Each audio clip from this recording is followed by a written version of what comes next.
Nah sebenarnya kesemutan itu yang katanya ya, kata teman-teman itu juga entah kolesterol seperti itu Pak Ustadz, katanya banyak makan jeroan banyak makan jeroan, sate gitu. Sebenarnya kesemutan itu sendiri penyebabnya kira-kira bagaimana? Mohon penjelasan kami Pak Ustadz. Ya. Bismillahirrahmanirrahim. Assalamualaikum warahmatullahi wabarakatuh. Waalaikumsalam warahmatullahi wabarakatuh. Amin ya rabbal alamin. Ya memang menurut catatan itu kolesterol itu termasuk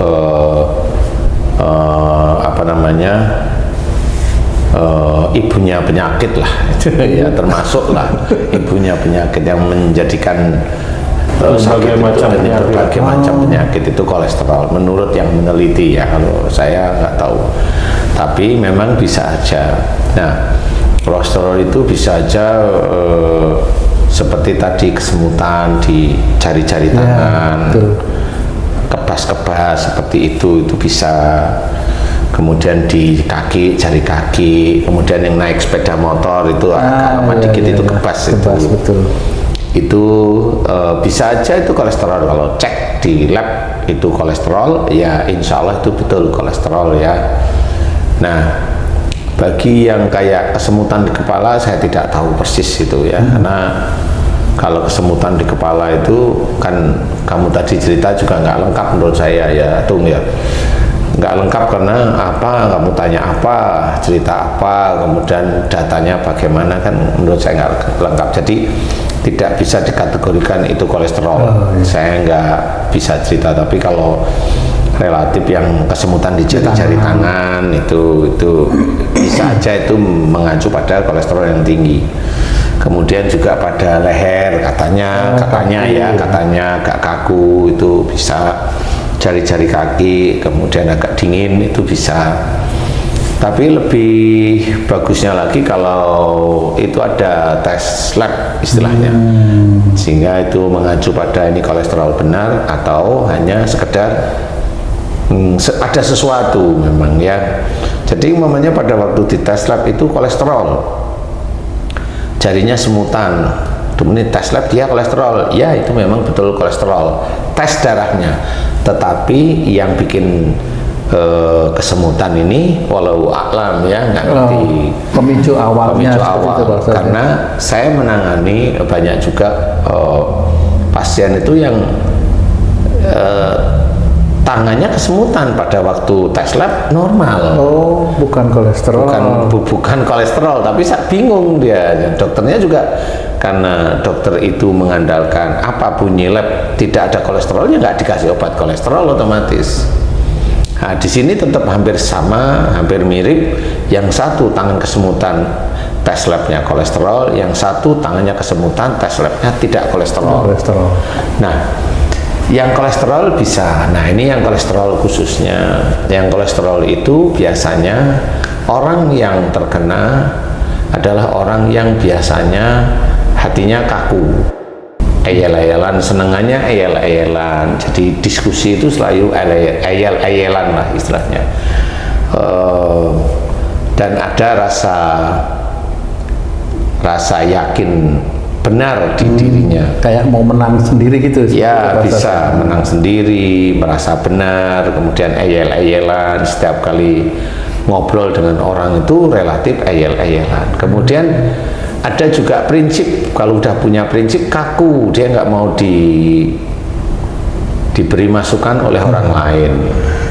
Nah, tidak mau diberi masukan oleh orang lain, inilah yang sebenarnya menjadi prinsip utama rusaknya salah satu organ, sehingga terdeteksi oleh lab itu kolesterolnya naik. Jadi kalau orang yang kaku, jadi kalau punya prinsip itu kaku, agak lebih sulit menerima masukan orang lain, nah itu relatif kolesterol. Wah, kayaknya saya itu Pak. Relatif kolesterol, relatif ya, dan itu tidak menjadikan tangannya harus kesemutan dulu baru kolesterol, tidak harus. Jadi kondisi biasa pun nggak kesemutan, kalau dites darah kolesterol. Seperti itu. Tanpa ada tanda-tanda fisik gitu Pak Ustadz ya? Iya, biasanya tidak ada tanda-tanda fisik. Cuma kalau pas lagi seseorang itu ambruk, sakit kan biasanya baru tes darah nih, minum ini nggak sembuh, minum ini nggak sembuh, nah baru tes darah. Kalau dokter kan analisa awal kan pasti dari situ, tes darah kan gitu ya, kemudian dianalisa kalau muncul kolesterol ini dokter akan ngasih obat itu. Nah, ngasih obat itu memang hanya sekedar kolesterolnya dilawan oleh obat itu, jadi bukan organ yang rusak disembuhkan oleh obat itu, enggak. Jadi obat hanya meredam kolesterol. Iya. Organ yang rusak tetap rusak. Tetap rusak. Astagfirullah. Tetap rusak itu. Jadi tidak bisa kalau momennya dia kena kolesterol, momennya ya organ rusak dia mengeluarkan kolesterol lebih sedikit, dia rusak. Nah, kolesterol ini kan nggak bisa diapa-apain, dia akan berjalan aja di darah.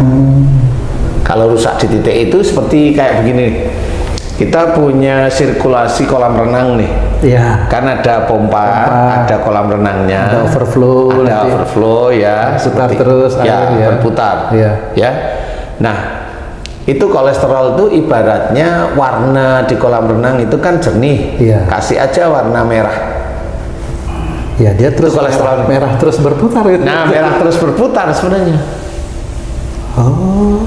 Nah, nanti obat dokter itu yang menetralkan warna merah. Nah, warna merahnya hilang. Baru perputaran darah itu normal. Tapi nanti suatu ketika dia akan kumat lagi. Berarti warna merah itu sembunyi di titik-titik di darah-darah gitu Pak Ustadz. Ya kayak kolam renang itu tadi ada flow-nya, ada alirannya seperti itu. Nah, kolesterol kalau kena obat ya itu seperti warna merah tadi itu dinetralkan dengan obatnya. Jadi organnya masih. Nah, organ ini sulit untuk disembuhkan karena organ yang rusak. Nah, di dalam Islam ada nasihat-nasihat baik, yaitu jangan kaku hati, jangan keras hati, sikapnya nggak boleh keras dan sebagainya. Itu memang sudah diajarkan oleh Allah Ta'ala. Pamannya salah satu ayatnya, fabi rahmati minallah lintalahum walakun tafadol qalidal qalbi lang fadu min haulik fa'fu anhum wastaghfir lahum wasyawirhum fil amri dan sebagainya. Itu ini diceritakan, maka dengan rahmat Allah lemah lembutlah kamu kepada mereka. Berarti lemah lembut itu ya tutur kata, ya berilah. Jika engkau bersikap keras dan berhati kasar, maka mereka akan menjauh darimu. Jadi secara fisik sikap keras dan kasar hati kita itu akan menjadi orang lain tuh tidak mau dekat sebenarnya. Nah, ayat ini bisa mengacu pada prinsip yang tadi. Kolesterol itu insya Allah ya dari itu, sikapnya keras, hatinya kasar, itu seperti itu. Ya ini yang menjadikan orang itu kolesterol, termasuk nanti asam urat. Nah ini kita bahas di kolesterol. Nah kolesterol inilah kalau ingin sembuh beneran ya dia harus berubah sifatnya, yang kaku, yang arogan, mamanya, yang egois, yang kasar. Itu bersikaplah lemah lembut seperti yang Allah tuntunkan dalam ayat tersebut, sehingga orang itu akan kembali ke jalan Allah, kemudian tahu kalau dia salah, dia mohon ampun kepada Allah Ta'ala. Keras dia ganti dengan kelemah lembutan, kasar dia ganti dengan baik dan sebagainya, terhadap siapapun dalam kondisi siapapun. Jadi ini bisa dipergunakan, ini ayat untuk dakwah bisa, ayat untuk sehari-hari juga bisa. Walaupun tidak dakwah, tapi kalau kita ngobrolnya baik, kemudian kita dengan teman ya baik, dengan orang baru pun baik. Nah, itulah anjuran Allah. Nah, pada saat kita itu mengerjakan, bicara kita itu lemah lembut, kemudian sikap kita itu halus, tidak kasar, kemudian hati kita lembut, tidak kasar, tidak keras, insya Allah orang itu akan dekat kepada kita, walaupun umpamanya ada orang yang dia itu agamanya jago tapi keras, kasar dan sebagainya, orang nggak mau. Hanya orang-orang yang satu prinsip, satu habit dengan dia, nah itu baru kelihatan sama-sama kasar, sama-sama kasar. Iya, yang lemah lembut nggak akan mau yang seperti itu. Nah, yang kasar ini nanti penyakitnya ya begitu-begitu. Ada yang stroke, ada yang jantung koroner, ada yang gula darahnya tinggi, ya begitu-begitu itu sebenarnya. Nah, bagi kita yang memang cinta kepada Rasulullah Muhammad SAW, kita ngikutin cara-cara Rasul, yaitu lemah lembut. Bersikap kita itu tidak keras, kita tidak kasar seperti itu. Dilakukan di mana saja, baik di rumah tangga, dengan istri, dengan suami, dengan anak belajar, kemudian dengan orang tua, apalagi relatif kita itu nurut. Kalau mamanya kita sebagai ibu rumah tangga dilihat suaminya baik, ya nurutlah, kan gitu ya. Nah, bagi bapak-bapak atau kita sebagai imam, ya kita lihat mamanya istri kita itu baik, ya hormatlah.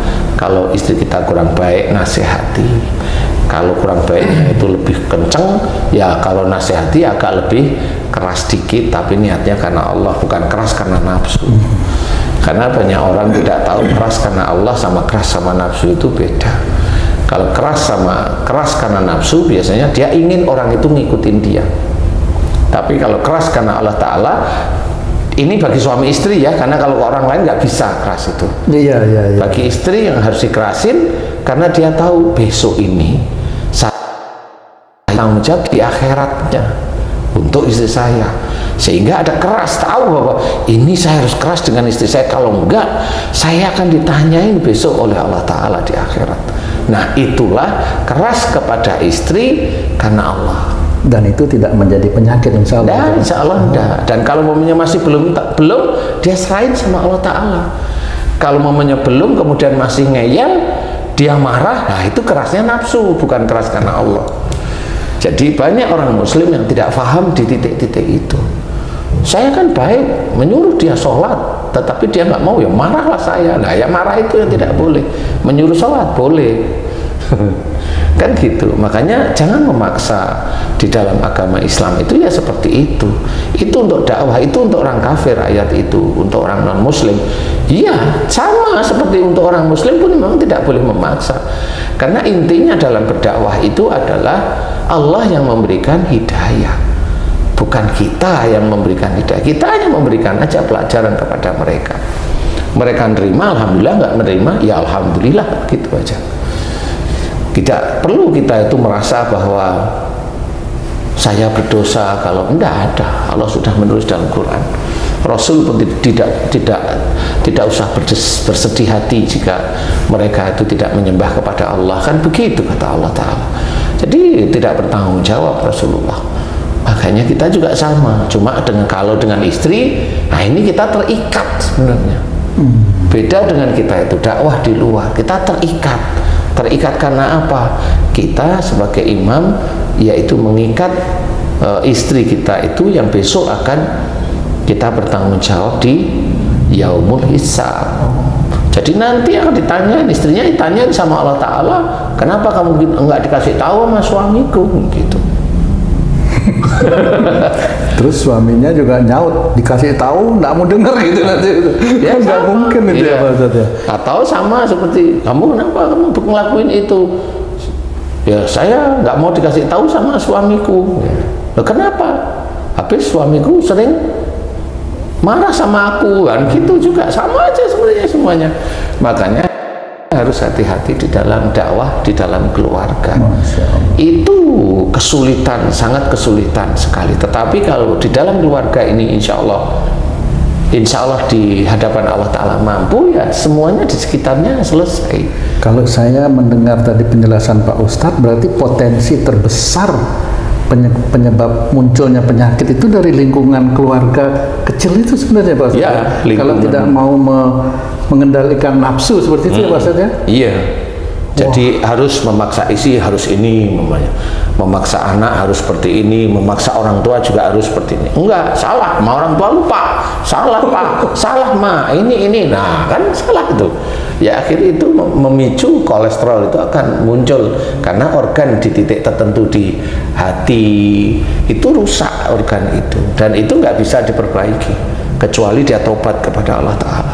Karena yang punya hati itu Allah. Oke, Ustaz.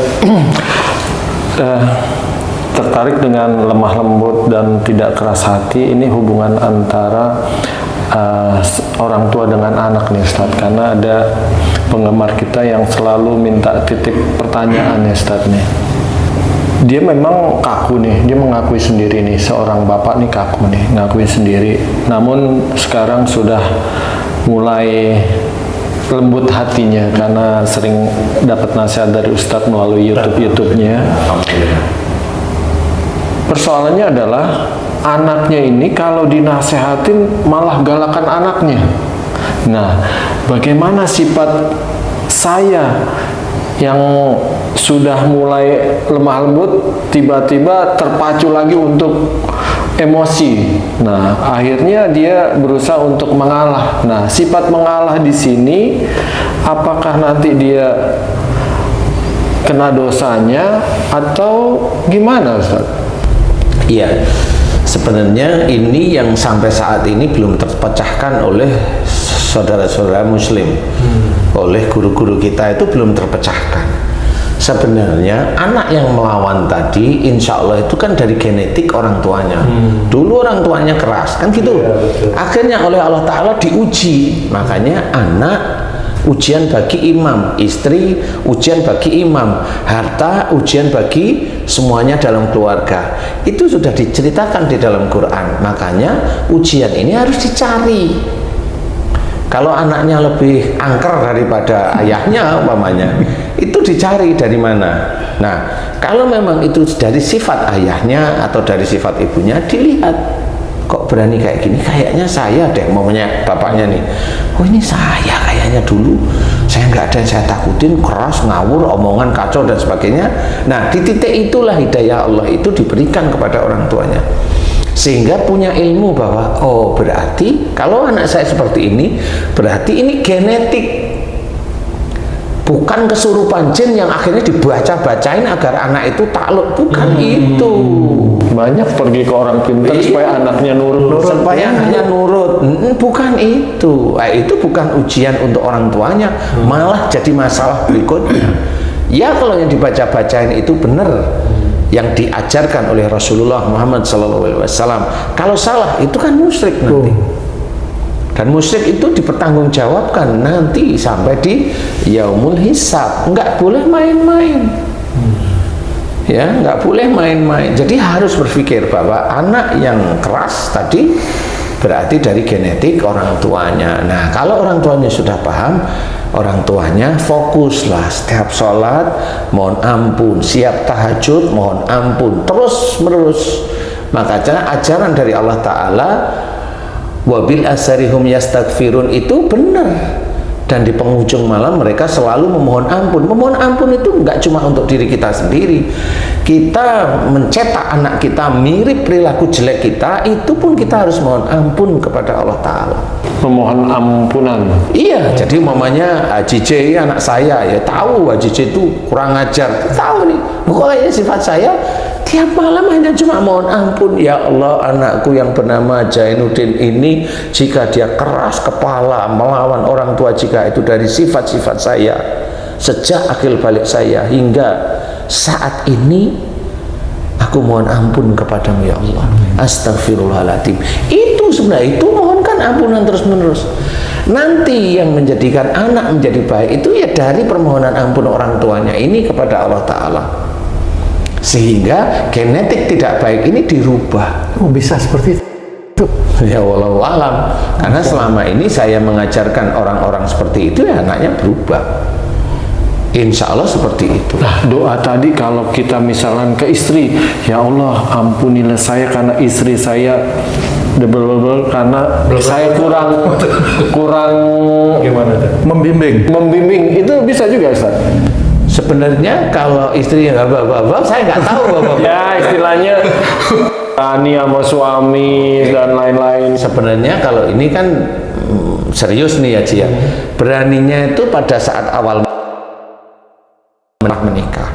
Karena ini beda-beda titiknya. Kalau berani dia sebelum menikah berarti dari genetik orang tuanya. Tapi setelah menikah dilihat dulunya baik, tapi kok akhirnya lu kok lama-lama kok tambah berani nih gitu. Nah, beraninya si istri kepada laki-laki mah banyak. Karena nggak taunya suami memanjakan istrinya. Suami disuruh istri nurut, akhirnya istri kan berani melawan. Ini kan berani, besar kepala akhirnya. Nah ini kesalahan siapa? Istrinya ya salah, suaminya juga salah karena tidak mendidik dengan memanjakan istrinya. Saya anggap memanjakan ya, memanjakan istrinya. Inilah sebenarnya ujiannya itu malah ditabrak, membuat ujian baru. Seperti itu. Makanya imam itu tetap harus jadi imam. Kalau istrinya salah ya ditegur baik-baik, kalau ngelunjak ya dinasehatin, nggak boleh kamu gini, seperti itu. Nah di sini bukan karena si suami kurang dalam memberi pelajaran, tapi ada step-step tertentu yang memang suami salah di titik-titik itu. Ya kalau global sih iya, tetapi salahnya ini kalau memang mau diperbaiki ya diperbaiki. Di luar si suami itu memperbaiki sifatnya yang terlalu lemah terhadap istri, di luar itu lagi yang kedua adalah ya memberikan pengertian pada istri apa yang salah di istri. Istri mamanya tugasnya ngelahirin, tapi dia nolak, aku nggak mau ngelahirin kan. Kamu aja ngelahirin. Maksudnya itu kan tugas ya Ci ya. Masa nggak mau ngelahirin kan gitu ya. Nah itu kan salah menurut nasnya, istilahnya sebagai seorang istri. Sudah kodrat itu. Iya sudah kodratnya, maksud saya kok nasnya sih, sudah kodratnya sebagai seorang istri itu seperti itu. Mamanya diminta tolong suaminya bikin kopi. Kalau suaminya itu kerja, istri hanya di rumah, ya pekerjaan rumah itu istri yang kerjakan. Nah suami itu kalau mamanya si istri itu lagi sibuk lah itu membantu, namanya itu ciri Rasul seperti itu. Bukan kerjaan istri diganti suaminya. Lah ini suaminya kelewatan masalahnya. Nah ada kesalahan suami pada Allah Ta'ala, ada juga kesalahan istri pada Allah dan juga pada suami. Double Itu Ji. Jadi yang seperti itu boleh didoakan, tetapi juga harus ditegur. Karena kalau nggak ditegur, nggak ngerti salahnya istri di mana Ji. Paham ya? Nah, kalau sampai seperti itu, si suami tidak punya lah, insya Allah ya, insya Allah nggak punya lah kolesterol. Nah, yang kolesterol bisa aja si istrinya, karena ngeyel bisa aja kolesterol, akhirnya apa? Punya penyakit jantung, semutan, kan macam-macam nih akhirnya apa? Nggak sebelum kesemutan atau penyakit jantung badan mulai melar, kan gitu, gemuk maksudnya Ji. Karena apa? Nggak banyak gerak. Kan gitu ya, Banyak makan, nggak banyak gerak. Iya, kalau mamanya saya nggak banyak gerak ya saya makan sayur aja, nasinya dikit kan gitu, sayurnya ya dikit karena nggak banyak gerak. Kecuali kalau memang saya banyak gerak ya oke lah ngikutin kan, seperti itu ya. Makan ayam ya yang kecil-kecil aja, seperti itu. Insya Allah kalau kolesterol hanya itu. Jadi orangnya biasanya kaku, ngeyelan, berani, seperti itu awalnya begitu. Nah caranya, nah ini kan sudah saya ceritain nih, ada kaku, ngeyelan, arogan dan sebagainya. Ini kolesterol muncul, mohon ampunlah di titik tadi, kekakuan. Ya Allah, jika aku selama ini orangnya kaku, emosional, tidak mau menerima pendapat suamiku atau tidak mau menerima pendapat istriku atau orang lain, jika itu dosa, ampuni dosa-dosaku. Terus ulangi. Insya Allah nanti beberapa hari kolesterol turun kok, nggak lama insya Allah itu. Tapi kemudian mulai perilaku dirubah. Ya, seperti bapak tadi, kalau anaknya ngeyel didoain seperti tadi, mohon ampunan. Nanti ditunggu biar anaknya berani, biarin nanti suatu ketika memang sungguh-sungguh dia itu berubah, dia sudah tahu dan berubah, tinggal dosa-dosa lama ini kan nggak pernah dimohonkan ampun biasanya, karena tahajudnya itu biasanya disuruh minta dunia. Jadi dia lupa kalau mohon ampun kalau sholat hanya 3 kali kan gitu, padahal mohon ampun itu banyak setiap saat. Kita salah bicara, kita salah berpikir, suuzon maksudnya ya, kemudian dari gestur kita terhadap orang tidak suka itu kan kelihatan nggak suka seperti itu ya kan. Kemudian melamun yang dulu-dulu terjadi dilamunkan lagi, Maksudnya supaya apa tuh Ustaz? ya supaya teringat lagi gitu. Terulang lagi padahal salah terulang lagi. Seperti itu. Jadi itu kan ya salah ya. Nah ini harus dimohonkan ampunan semuanya. Jadi mohon ampun itu tidak sekedar hanya cuma astagfirullahaladzim, tapi kalimat dengan kalimat yang jelas. Ya Allah, jika anakku kurang ajar, berani dengan orang tua, ini, jika itu dari dosa-dosaku dulu ya Allah yang aku lakukan sejak akil balik hingga saat ini, di mana aku juga dulu berani dengan orang tuaku, kan sama itu prosesnya sebenarnya. Jadi ujian orang tua itu dari anak itu salah satunya, bukan terus anaknya diambil taruh pesantren, ya nggak bisa. Dan dia pasti punya seperti itu. Makanya kenapa banyak pejabat-pejabat yang kelihatannya itu sholat Jumat aktif, sholatnya tertib, ya korupsi ya begitu itu, karena memang dia sekolah yang pintar ya begitu itu, karena sekolah yang pintar, bukan sekolah yang kenal dengan Allah Ta'ala, kan seperti itu ya. Ya, mudah-mudahan ini bisa menjadi gambaran bagaimana menyelesaikan kolesterol dengan ringan di hadapan Allah Ta'ala, mohon ampun dan berubah. Jadilah seseorang hamba Allah yang lembut bicara, tidak emosional, tidak kaku, tidak merasa benar. Kalau disalahkan sama orang, ingat, oh ini ujian saya, ya ditunggu aja, dibiarin aja disalahin sama orang, nggak apa-apa kok. Mau kita dengar kayaknya saya insya Allah nggak salah, dia aja yang merasa dirinya benar, ya sudah diem aja, nggak apa-apa. Nanti kan biar malaikat-malaikat Allah itu melakukan terhadap mereka dan melakukan sesuatu kepada kita. Apa? Termasuk amal solehnya kalau dia punya diberikan kepada kita. Kalau dia tidak punya amal soleh ya karena merasa pintar terus kan ujub, riak, sombong kan, jadi amal soleh hilang semua. Dosa kita diberikan kepada dia. Itu kan enak ya. Jadi tidak melakukan suatu kegiatan ibadah tapi dapat